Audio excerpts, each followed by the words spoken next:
The cafeteria at Maplewood City College smelled like cumin, bleach, and regret. Stainless steel counters gleamed under unforgiving lights while students shuffled forward, their phones raised higher than their GPA. Behind the service line, a woman in a hairnet ladled chili with the grace of someone who could clearly afford better shoes but chose not to.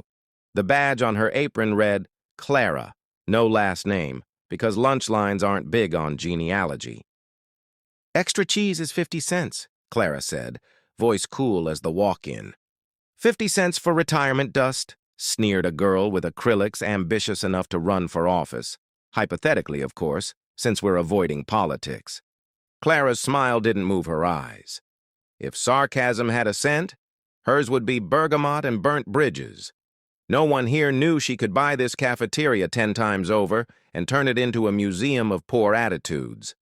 No one guessed she was Clara Ashworth, daughter of Richard Ashworth, CEO of Global Core Industries, one of America's most valuable logistics empires, with tentacles in Mexico and India and a board that believed empathy was a rounding error. She served the chili. She listened. Lunch ladies hear everything. Clara hadn't come to Maplewood to perform penance or cosplay humility. She'd come because whispers followed Global Core like a shadow with a law degree. Missing shipments routed through a college warehouse, ghost employees in a satellite payroll out of Pune, and a suspicious pilot in a maquiladora near Monterey. The breadcrumbs pointed here, of all places, this cafeteria, this campus, this blandly cheerful building where nobody ever looked up from their tray. Her demotion was strategic. Lunch lines are confessionals. Students talk, adjuncts gripe, staff complain in the break room as if microwaves don't carry sound. Clara folded herself into the rhythm. Prep at 5, serve at 11, disappear at 3 to rest. Translation: pull records, map docs, and quietly eavesdrop on logistics chatter bleeding out of the campus warehouse. She told no one her last name, not even Debbie, the kind-hearted dishwasher who swore by grape soda and grace. Her father's board would call her reckless. She called it research. And honestly, the hairnet? It hid her better than any bodyguard ever had. The staff break room was a battlefield of burnt coffee, plastic forks, and territorial microwaves. Marjorie, head cook and self-appointed queen of steam tables, ruled with a spatula. "Clara, you're too slow," she barked. "This isn't a spa. Ladle like you mean it." "Thrilling pep talk," Clara murmured. "Have you considered TEDx?" A few women snorted. Debbie elbowed her gently. "Ignore Marge. She's allergic to joy." Clara's attention snagged on 2 cafeteria drivers arguing over a clipboard. "Warehouse says gate 4 again," one muttered. "Why are Global Core pallets even touching campus?" "Because somebody upstairs likes shortcuts," the other said. "Or kickbacks." Clara dipped a napkin into the conversation like it was soup. Gate 4, campus warehouse. She filed it beside another rumor from a student worker in facilities. Night deliveries on Wednesdays, sealed manifests, no faculty signatures. Marjorie snapped her fingers. "Eyes on the line, Clara. Daydreaming doesn't fill stomachs." "Neither does missing inventory," Clara said under her breath and smiled when the room fell briefly, tellingly quiet. At Maplewood's administration building, Lynn, a receptionist with a headset and an archivist's brain, ruled from a desk fortress of sticky notes. Clara visited on her break under the pretense of asking about student meal cards. "Gate 4, Lynn repeated, tapping keys with surgical precision. "We don't have a gate 4. "Funny, the warehouse drivers think you do," Clara said lightly. Lynn's mouth thinned. "We have loading bay C. People call it gate 4 because someone mislabeled the door years ago." "Who has access?" "Vendors, facilities, the provost's office when they help." Lynn's air quotes could cut glass. "Also, campus partnerships, that's Tara Voss and her pet interns." "Why?" "I like to know where my chili comes from," Clara deadpanned. Lynn blinked, then smiled in that conspiratorial way women reserve for other women who ask the right questions. "Careful," she murmured. "Around here, the person who asks why gets volunteered for the fire drill." I'm flame retardant, Clara said, and left with a visitor badge, a campus map, and a new ally who remembered everything and forgot nothing. Wednesday midnight dressed the campus in sodium orange. Clara traded her apron for a navy hoodie, hair tucked under a cap. She shadowed the service road to loading bay C, counting footsteps and cameras. A truck idled with its lights off, trailer doors sealed with fresh tape and a sticker that read, GC Priority. Two men unloaded gray crates to a rolling cage stamped Maplewood FOC. A woman scanned barcodes with grim efficiency. No one wore college logos. No one spoke louder than a hiss. Clara angled her phone. Snap, manifest, seal, faces.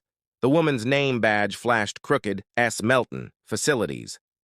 Hey, said a voice behind her, low and calm. Lose your dorm?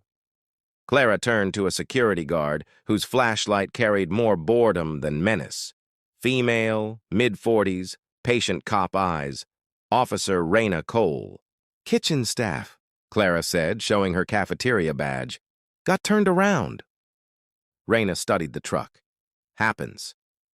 She held the stare a beat too long, detective energy, then waved Clara off. Use the main path. Cameras like the light. Cameras, yes, but not all cameras report the same story. The package on Clara's locker wasn't cute. A manila envelope, no return address, sealed like a dare. Inside, a single photo of her face from the previous night, lit by the glow of her phone. Someone had taken her picture while she took someone else's. A note in block print. Curiosity is a forklift. Careful what you lift. Marjorie barged in, wearing the smug expression of a person who thinks a closed door is an invitation. What's that? Fan mail, Clara said. She folded the photo, slid it into her bag, and smiled in a way that said, try me. At the sink, Debbie whispered, You okay? Better than the coffee, Clara replied. Worse than the knives. Outside, she texted a number not in her phone under any name. Lynn. Need a favor. Pull last night's camera near base C if you can do it quietly.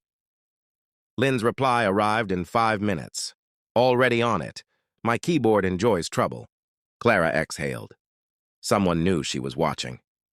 Good. Maybe they'd make a mistake. People always do when they're busy sending warnings. Evelyn Crane, Global Corps' internal compliance officer, wore navy suits and spoke in sentences that filed themselves. She'd met Clara years ago, back when Clara still attended board dinners and pretended patience was a hobby. Today they met in a rented sedan 2 blocks from campus. You should not be here, Evelyn said without greeting. Your father believes you're in Santa Barbara finding yourself. I found myself, Clara said, right next to a truck full of mislabeled crates. Evelyn's eyelid ticked, her version of profanity. We're seeing leakage across the Mexico lane. The India payroll data is worse. Phantom workers collecting overtime, then money redirected to shell vendors. Someone clever is laundering through middlemen we can't pin. Campus? Campus is a conduit, or a camouflage. Clara handed her the photo from the envelope. Our clever someone is also sentimental. Evelyn studied it. Or threatened. She slid the picture back. You're not bulletproof because you're rich, Clara. You're visible. Lunch ladies are only visible when chili runs out, Clara said. Relax, my hairnet is tactical. Lynn waved Clara in like a CIA handler with a highlighter. Pulled the footage, she whispered. Half the cameras near loading bay C looped a feed from last Friday. Someone spoofed the system between 11:52 p.m. and 12:17 a.m. Inside job. Or a vendor with admin privileges. Lynn slid over a printout. Also, Tara Voss from Campus Partnerships signed a memo last month authorizing storage collaboration with GC Learning Initiatives. Cute name. No deliverables. Lots of access. Where is Tara now? Lynn checked the calendar. Off-site stakeholder lunch, which translates to, don't ask. Tell me you printed her badge logs. I printed her badge logs, her coffee receipts, and her ego, Lynn said. Small stack for the last one. Clara grinned. If this were chess, you'd be checkmating with Post-its. I do my best work with stationery. Lynn lowered her voice. Be careful. The wrong people are suddenly very interested in cafeteria attendance. The lunch rush blasted through like a storm. A girl with acrylics returned, now with a boyfriend shaped like a protein shake. You missed a spot, the girl said, pointing to the sneeze guard. Clara wiped it with exaggerated ceremony. Thank you for your leadership. Attitude, the boyfriend muttered. Flavor, Clara corrected and handed him a bowl. At the far end of the line, a woman in a camel coat watched too closely. She wasn't a student, not faculty either. Corporate hair, university shoes. Clara clocked the badge when the coat shifted. Voss. Tara. Their eyes met. Tara smiled with her mouth and nothing else, then turned away, phone already raised. Marjorie leaned in. That one's important. Ties to donors. Must be exhausting, Clara said, carrying all that significance. When Tara left, a napkin remained on the counter, folded into a perfect square. Inside, a typed line. Gate 4 is a rumor. The rumor works. Clara's laugh was silent, sharp, and dangerous. Rumors are useful until they bite the owner. Evelyn's update came terse. Monterey flagged a QC batch of routers. Cereals don't match authorized shipments. Paper trail routes through a Maplewood community contract we never signed. Routers? Clara asked. Perfect laundering item, Evelyn said. High value, low footprint, easy to misdeclare. Someone swaps cereal plates, pushes counterfeit out, bills Global Core at full price, and parks the balance in training equipment for Maplewood. Cross charges bury it. Training equipment we never received. Correct. Some manifests ping your campus warehouse. Others vanish into a contractor in Navi Mumbai Khana Fulfillment Services that doesn't pass the sniff test. Clara pictured the gray crates, the campus cage, the clean seals. Someone is using Maplewood to normalize dirty inventory. And to justify invoices India pays to ghosts, Evelyn said. If I were building a clever fraud, I'd lace it through a community partnership where questions are considered impolite. Then let's be rude, Clara said. Clara started a ledger in a battered notebook labeled Menu Costs. Inside, she mapped nights, trucks, crates, badge scans, coffee orders, and Tara's off-site lunches with people who hated email trails. She added Officer Raina Cole with a question mark, not because Raina did anything wrong, but because Raina saw too much and asked too little. Cop instincts on a campus paycheck. Debbie peeked over Clara's shoulder. You always taking notes? Cook's measure, Clara said. It's how we keep the soup honest. Debbie nodded like that made perfect sense, then whispered, Marjorie's been spending a lot of time with facilities lately. She's nice to them now. Nice? Clara blinked. Our Marjorie? She even baked cookies, sugar cookies, round ones. Clara wrote M, cookies, and underlined it twice. Bribes come in many shapes. Some are even frosted. That night, she walked past the dumpsters and found cookie boxes in the recycling. On the bottom of one, a greasy oval where a barcode sticker used to be. She peeled a faint edge free. Under it, a second sticker, GC, training equipment. The library's quiet wasn't silence. It was a hum of secrets. Mara, a library clerk with a cardigan and courtroom eyes, scanned Clara's campus card without looking up. You returned a book you didn't borrow, she said. I like to pay debts early, Clara replied. Do you take gossip? Depends on flavor. The kind that tastes like counterfeit routers. Mara's gaze lifted, interested. We've had 3 deliveries this month labeled STEM Outreach. No one checked the boxes. The dean loves a photo op with tape intact. Where are they now? Storage, sub-basement, cage 2. Ask Jackson in facilities and he'll say they're pending installation. He's said that since April. Access? After hours with the right code, or with Lynn. Clara smiled.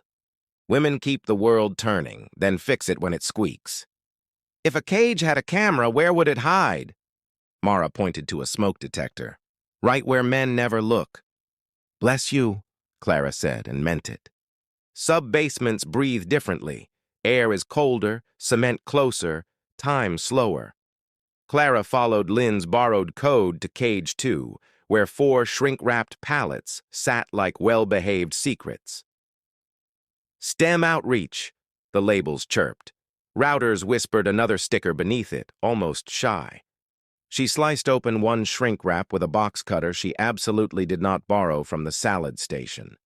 Inside, neatly packed boxes with mismatched cereal plates, fonts incorrect, adhesive too aggressive. She photographed everything: plates, packing slips, and the faint shadow of a removed sticker on the master carton. A cough behind her. Clara spun. Officer Raina Cole stood at the gate, arms folded. "Lost again?" Raina asked. "Looking for ketchup," Clara said. "In a padlocked cage. Tomato logistics are brutal." Raina assessed the open wrap, the boxes, the lies. "Lock up when you're done committing curiosity." She turned to leave, then paused. "You're poking something large, Miss Clara." "You got backup?" "Only the sarcastic kind," Clara said. "Get better," Raina replied, and vanished up the steps like a warning with good posture. Evelyn patched in Nina, a forensic payroll analyst in Pune, whose voice sounded like someone who'd taught spreadsheets to confess. "We mapped ghost employees to vendor payments to Kana Fulfillment Services," Nina said. "Funds then jumped to Tethys Consulting, Delaware LLC, owned by a trust administered by Voss Corporate Services." "Tara Voss?" Clara asked. "Her brother's shell, technically," Evelyn said, "which is adorable in a criminal-adjacent way." Nina continued. "Ghosts clock in via a mobile app geofence to a warehouse near your campus. The app's code was forked from a student project 2 years ago. So the campus isn't just a conduit," Clara said. "It's the lab." Naina's sigh carried continence. "Whoever wrote this believed misdirection is art." "Then we'll curate," Clara said. Evelyn added. Mexico's QA head, Sofia Mendoza, flagged the router mismatch but got overruled by a special initiative signed by Richard Ashworth. Clara's stomach went cold. "My father?" "His signature," Evelyn said. "We don't know who held the pen." Global Core's Chicago Tower kept its most secret room in the middle, where windows couldn't betray expressions. Clara hadn't sat at this table since the day she told her father she wouldn't be an ornament with an expense account. Today she sat as nobody, cap pulled low, blazer borrowed, visitor pass that read CA. Meredith Shaw, acting CFO and her father's favorite crisis whisperer, clicked through slides. Revenue steady. Learning initiatives line item performing above expectations.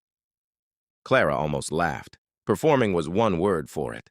When the meeting adjourned, she intercepted Meredith by the espresso machine.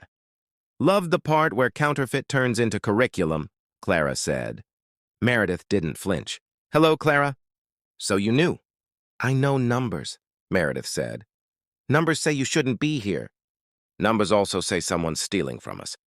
Meredith's smile was precise. "From the company, perhaps. From you? No one can steal what you keep leaving." It landed like a slap. Meredith walked away, heels writing exclamation points on the tile. Back in the kitchen, sugar perfumed the air. Marjorie presided over trays of immaculate round cookies like a pastry dictator. "For facilities," she announced. "They help us. We help them."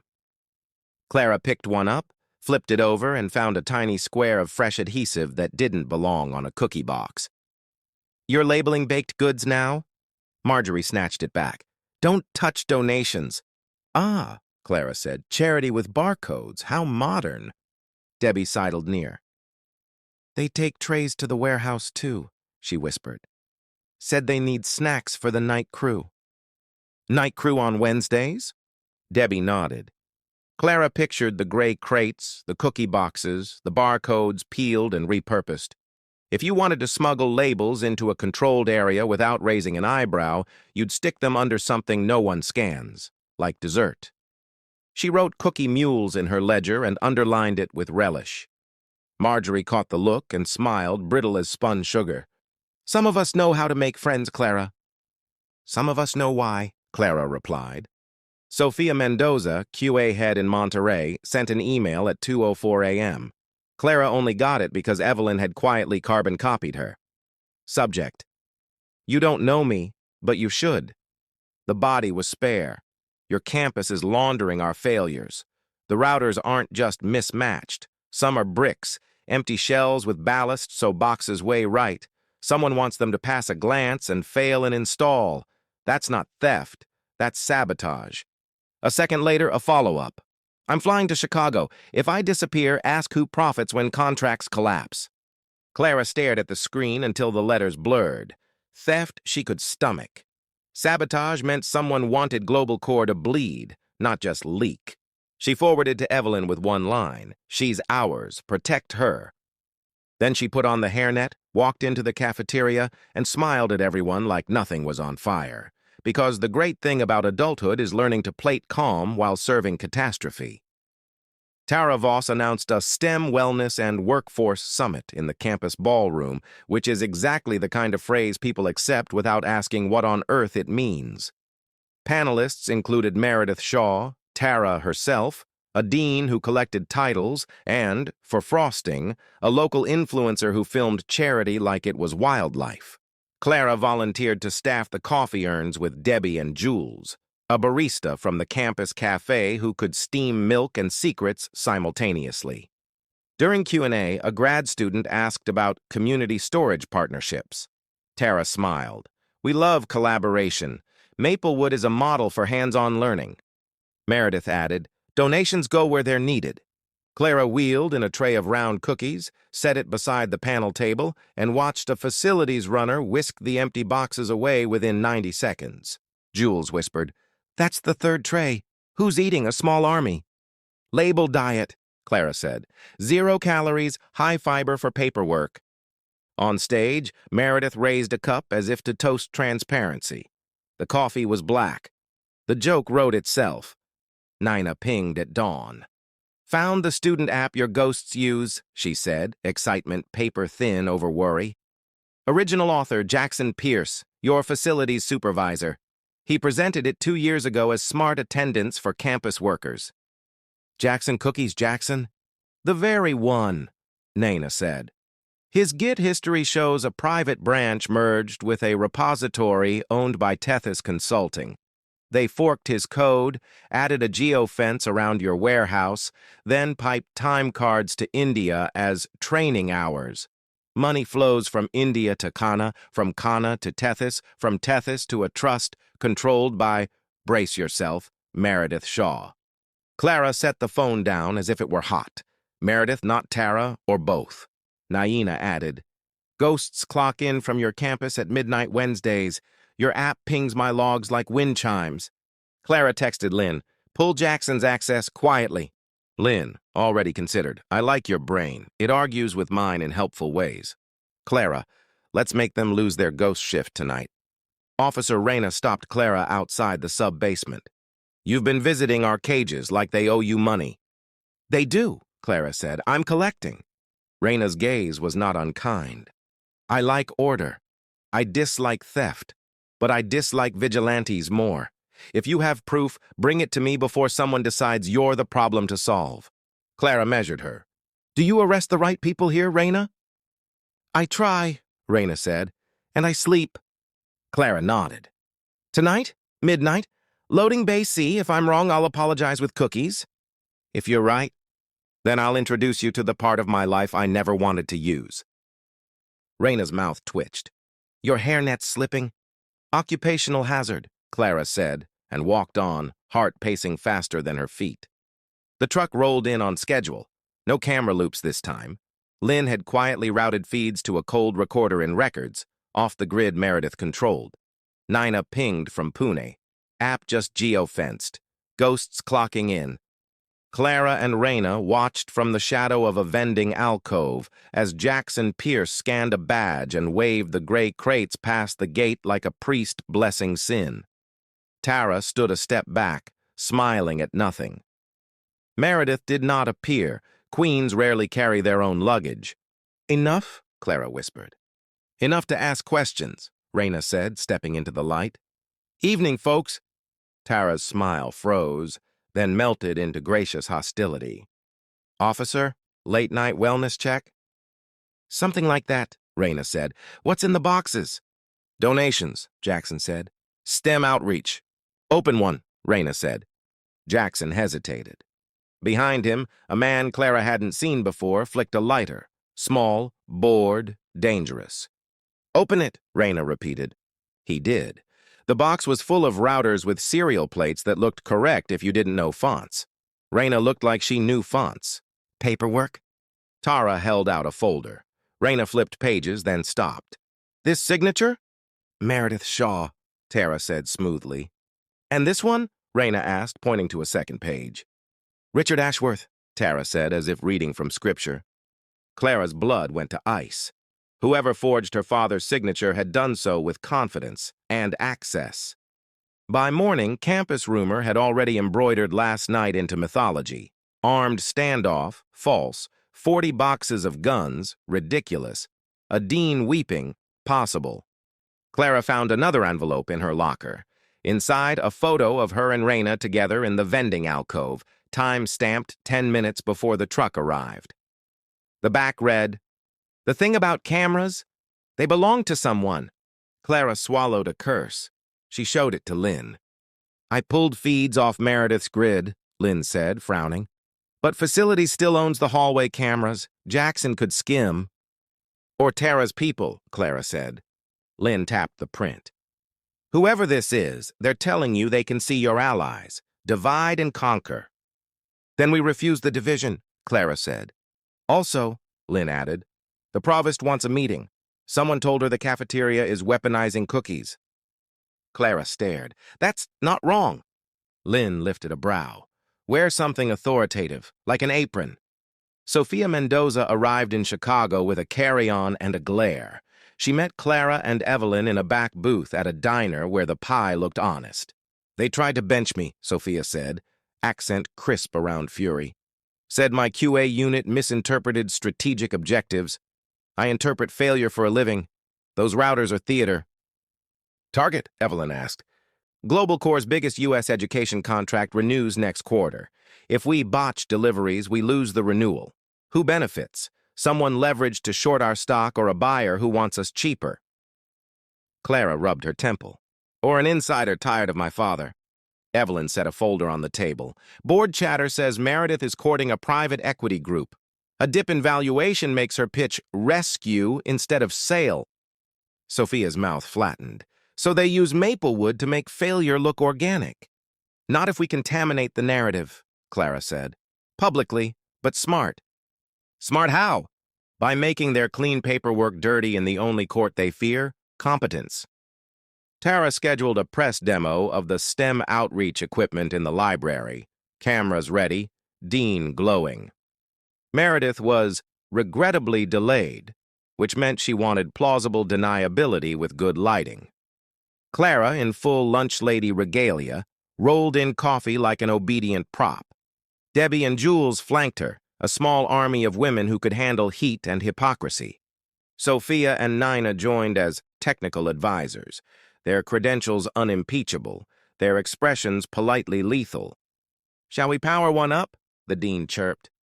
Let's, Sophia said, opening a box. She pointed at the cereal plate and smiled for the cameras. Notice the minuscules, wrong font, adhesive over-applied, amateur hour. She plugged a unit into a test rig Nina had brought. Nothing. Router's a brick, Nana said, an empty shell with ballast. Murmurs rose. Phones appeared like mushrooms after rain. Tara's smile went the way of summer. Officer Raina stepped forward.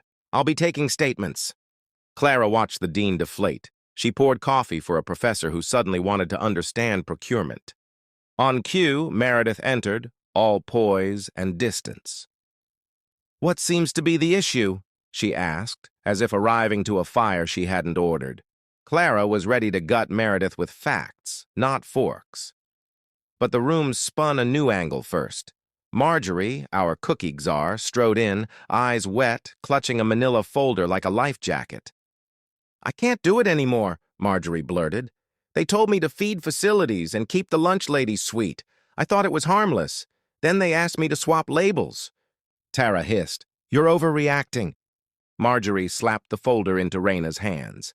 Inside, emails, label sheets, and a handwritten note on maplewood letterhead. Remember, Wednesday night only. Use cookies to carry, peel, and apply in cage 2. M. Clara blinked. Meredith? Raina read the signature, jaw tightening. No, M as in Marjorie. The room went still. Marjorie stared at Clara. I did it, for him. She pointed past Clara's shoulder. Everyone turned. Jackson Pierce stood in the doorway, pale as truth. He said it was for the campus, Marjorie whispered. That we'd get a new kitchen, full remodel, jobs. He said Meredith would make it happen if we helped. And when the boxes changed, he said your father approved. Clara felt heat, rage, shame, resolve, rise like steam. My father didn't approve this, she said. Someone wore his name like a mask.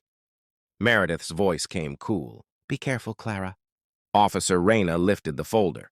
We're done being careful. Ms. Shaw, Ms. Voss, Mr. Pierce, you'll come with me. Jackson's face crumpled. I kept the app clean, he babbled. They forced the fork. Save it, Raina said. As they were led out, Tara turned, venom sweet. You think this ends with us? Clara met her gaze. No, she said. It ends with who hired you. Across the room, Lynn slipped Clara another envelope. This one with a corporate seal Clara knew too well. She opened it and saw a single statement of authorization, signed in her father's hand, dated last quarter. Except for one thing, the signature curved left on the final stroke. Her father's always curved right. Clara looked up, heart steadying. Whoever forged this didn't know what family knows. Part 1 is over, she said quietly to Evelyn, Sophia, Nana, Lynn, Debbie, Jules, and Raina, the women who'd carried her through the lies. Now we go upstairs.